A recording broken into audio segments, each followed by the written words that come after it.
don't know whether you have ADHD or not, don't feel bad. There's a good chance that your doctor also doesn't understand ADHD and is unsure whether you have it or not, which makes getting a diagnosis that much harder.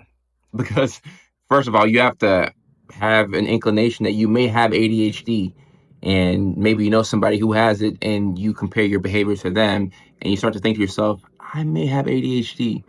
On top of that, you also have to find a clinician who has a good understanding of ADHD, can diagnose it, and can also provide you with the proper treatment, whether it's lifestyle modifications that they recommend or medications. But you and your provider have to have some baseline knowledge of ADHD in order for you to get that diagnosis, that ever elusive diagnosis that appears to be so difficult for a lot of us, at least here in the United States, to get. And in order to fix this problem, we have to do a couple of things. So first and foremost, as providers, we have to get much better at recognizing ADHD and diagnosing it. I think that my experience as an individual who has had ADHD, and I knew it my whole life, I just didn't get a formal diagnosis until I was 26. That, in addition to my education, is what allows me to pick up on ADHD in my patients, make the diagnosis, give them the right treatment, and change their life. The same way that Dr. Peterson changed my life back when I was 26 years old and I first started ADHD treatment, started taking meds, and that was one of the pivotal moments of my life. And I keep that in mind whenever I have a patient in front of me. I want to return the favor. I want to do what was done for me. So, in addition to the providers knowing what ADHD looks like, the patient also has to have some baseline knowledge of what ADHD is. And ADHD means that it's difficult for you to regulate your mood and it's difficult for you to regulate your attention. And when you struggle with these two things, you're going to have a hard time prioritizing things. You'll have a hard time starting things and also finishing things. If you don't start something, you can't finish it, obviously. But the starting is so difficult, and then the follow through could be that much harder.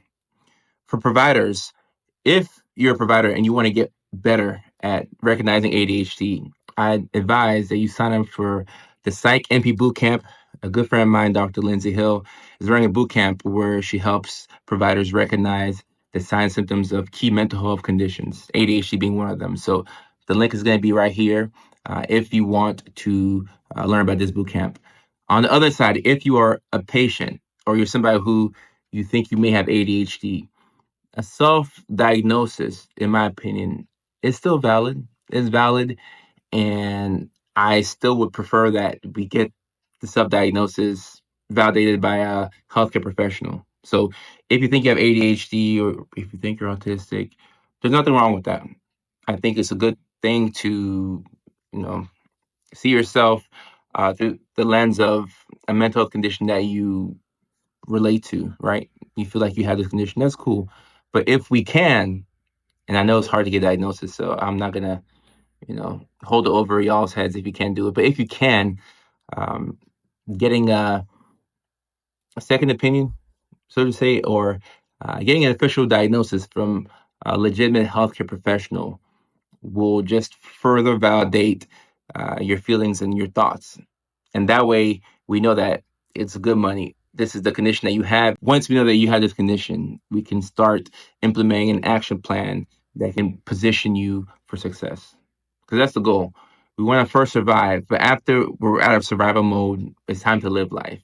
Life is good and life is great, but you have to be positioned to enjoy life. And that can be difficult when you have undiagnosed ADHD.